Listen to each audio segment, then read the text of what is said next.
Alright, what is up, everybody? I am back at it again. I got a Jolly Rancher this time. Boy.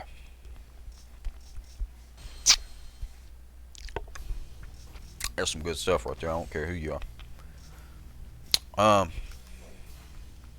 Alright. Four-ball.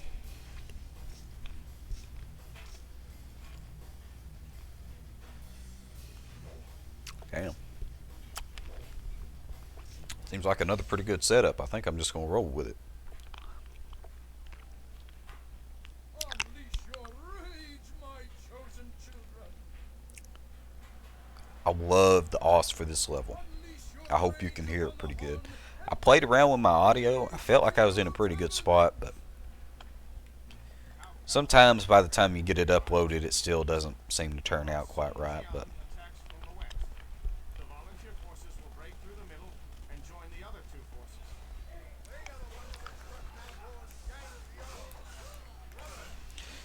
so the Musu mode, I talked in the last episode. In this game, in the story mode, each chapter has like its penultimate level, right? Depending on what you do in the last levels, or if you even complete them, it changes the difficulty of the final level. If I hadn't played the first two, I guess, side missions, however you choose to think of them, the Zhang Liang and Zhang Bao, who are the final bosses of the last two levels, they would be here and they would use sorcery to deploy traps on this battlefield. But since I beat them already, instead we have the Bao Zhang and Zhang Man Chang here, and they're angry, but they don't use the traps. So they're a little bit harder to beat, but there's no traps on the field. Really cool. So at the tail end of the last video, I'm going to pick up my train of thought from that. A little bit of a continuation on that story. So I got promoted to market meat manager, which I went from a salary, or no, I'm sorry, I got that backwards. I went from an hourly position where I got paid per hour. I had a certain amount of hours I worked every week, like most places. It's 40 hours, was a full week. I was encouraged not to work over 40 because they didn't want to pay me overtime. But now, in my new position, I'm salaried, and I'm fortunate to say that I did receive a pretty sizable increase in pay. Uh, but and I know this. I've received a lot of advice, and I was in my at my old store. I had gotten to the point of seniority, and I was fairly knowledgeable enough that most people fairly well listened to what I had to say. Not that I was constantly, and I'm not that type of person anyway. Let's be honest, we could just bark orders, hey, do this, do that. They'd say, Logan, this is what's going on. What should I do? What would you do? You know, stuff like that. Not, hey, I need you to do this for me and go do that. And I'll admit, I had to do that occasionally, sometimes. Uh, but I do have a little bit of experience being kind of in a leading position. This is very different. The store that I moved to is it's difficult to explain. It is in a smaller community, but it's also in a lower income community. So you think about food, right? And if you do a lot of cooking, I'm sure you can understand where I'm going with this. You know, if you get a pack of hamburger, for example, it's going to be a lot cheaper than if you get a pack of steaks, right?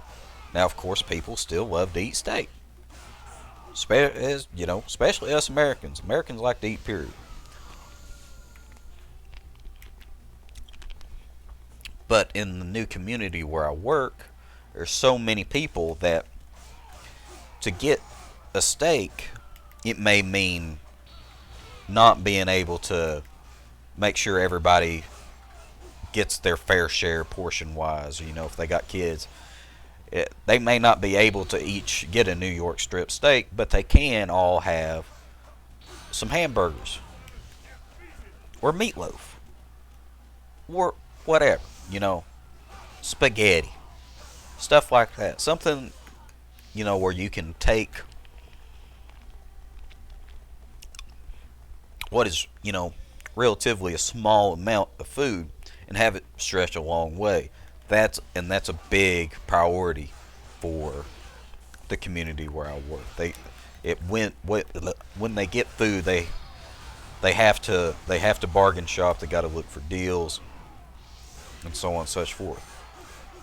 And that has been an interesting challenge as far as uh, marketing the right things and not going heavy on stuff that people still want, but not in the same way that the people uh,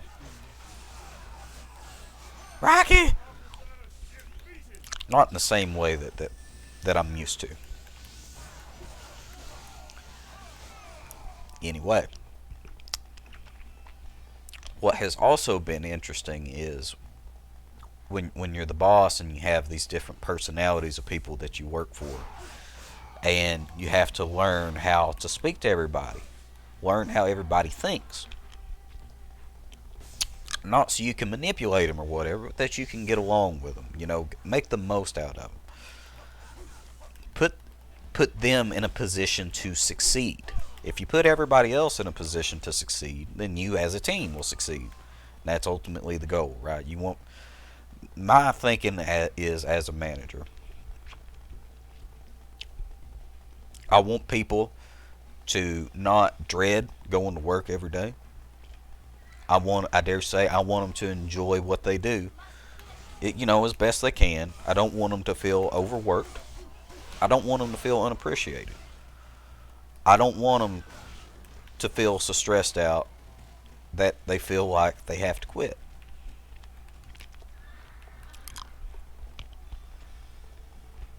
You know, uh, what I was not expecting was how some of these personalities that have already cohabitated, shared the same space for months, years, how they would feel um, about each other. I got one guy that works for me, and he is a sick man. He has a lot going on with him, but he very highly exaggerates and says shit that ain't true. Lies. He doesn't work very hard. And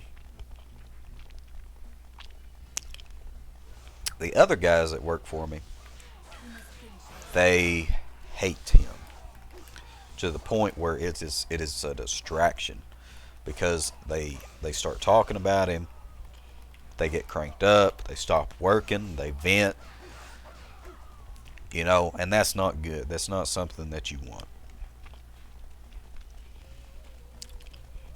I got this one meat cutter that works for me, and I really appreciate the guy. In the short time I've gotten to work with him, I've discovered how nice of a guy he actually is, and I think the world of him. Put it that way. He's done everything I've asked him to do. Takes initiative. As far as if you were in charge somewhere, this is the type of employee you'd want working for you, right? Well, oh man. Let's see. I think if I get hit by another boulder, I die. Well, it's two. try and find some health here.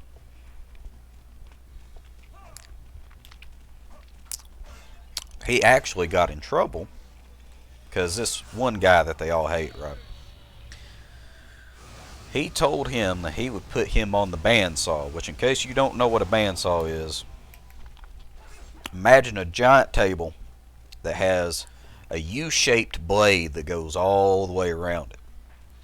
And it cuts with such force and such sharpness that it cuts through bone, right? That's what you use the bandsaw for, is you use it to cut through stuff that you otherwise can't cut with a knife. You can, to be fair, and this is getting in the weeds a little bit, you can put a blade on it, a boneless blade is what it's called, where you can use it to cut, stuff without a bone too. But more often than not, it's used for bone-in stuff. He said, "Motherfucker, I'm about to take you and put you on the bandsaw and cut your fucking head off."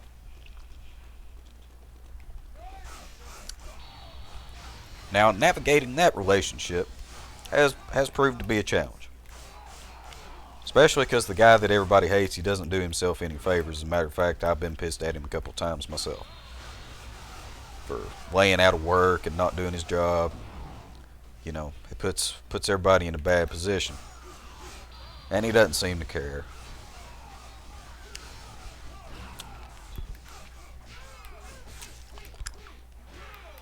Oh, man.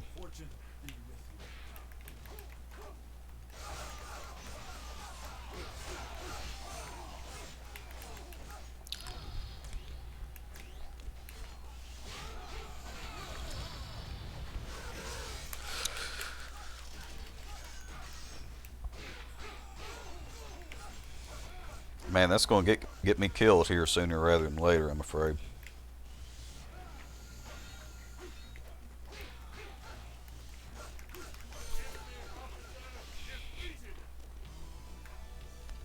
My spirit shall prevail in the heavens.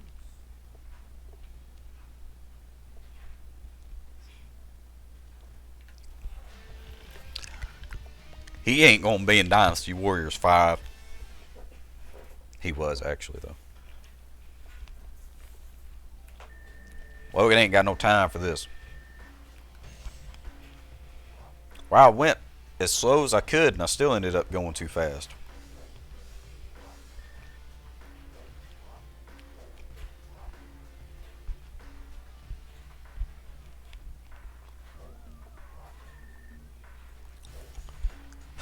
My bodyguard unit is not going to level up this way. Oh, shit. See you next time, everybody. Gotta start the cutscene. Hold on.